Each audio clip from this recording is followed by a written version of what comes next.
Good morning, Facebookers, lookers, and lurkers. It's your girl Jen on this Tuesday here in Las Vegas, Nevada. And I want to talk to you guys about you're not that important. What do you mean I'm not that important? I'm pretty special. Do you know who I am? I'm Dr. So-and-so. I'm attorney so-and-so. I'm pastor so-and-so. Do you know who I am? I'm that important.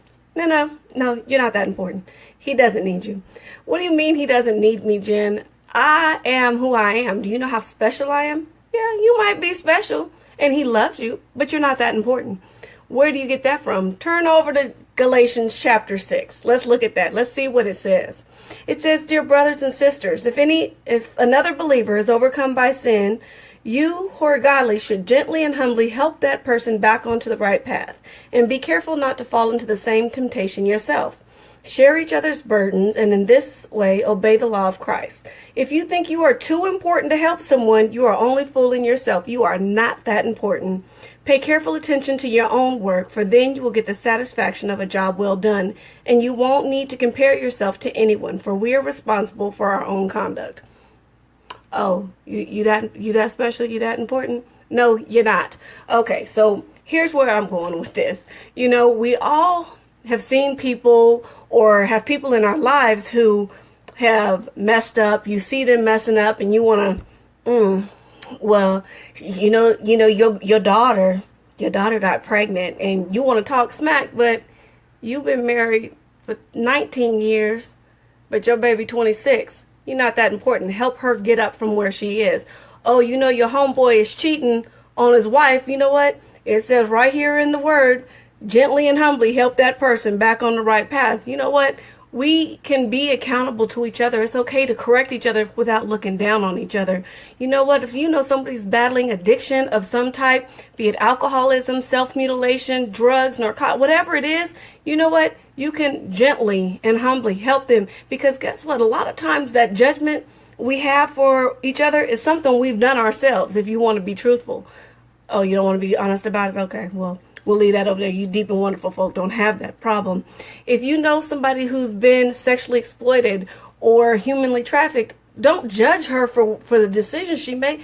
I have yet to meet the child who says, when I grow up, I want to be a stripper. When I grow up, I want to be a prostitute. When I grow up, I'm going to be homeless. Stop judging people and help them get up from where they are, because you are not so special. You are not so important that you can't talk to them. You can't associate with them, because if the Messiah himself could fraternize with drunkards and prostitutes and thieves, what makes you any better? You're not that special. Right there. If you think you are too important to help someone, you are only fooling yourself. You are not that important. So here's what I want to tell you guys. You are special. You are important to the kingdom, but God doesn't have to have you. He can do whatever it is he wants to do without you.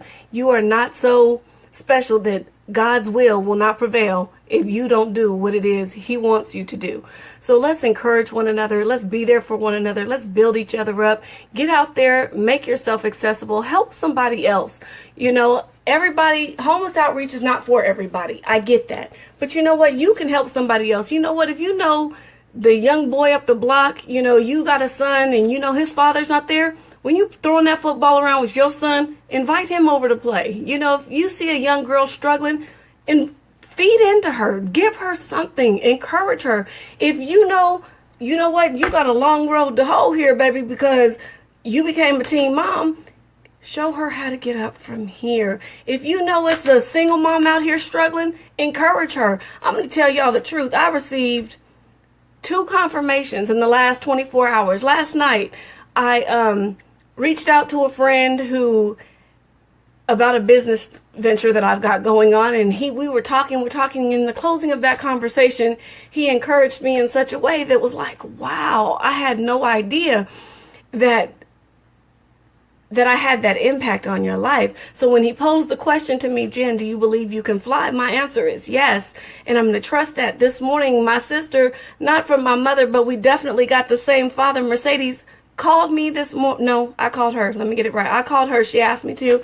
And she encouraged me this morning. She prayed for me in such a way that re-energized me, and we have to be there for each other. We have to lift one another up.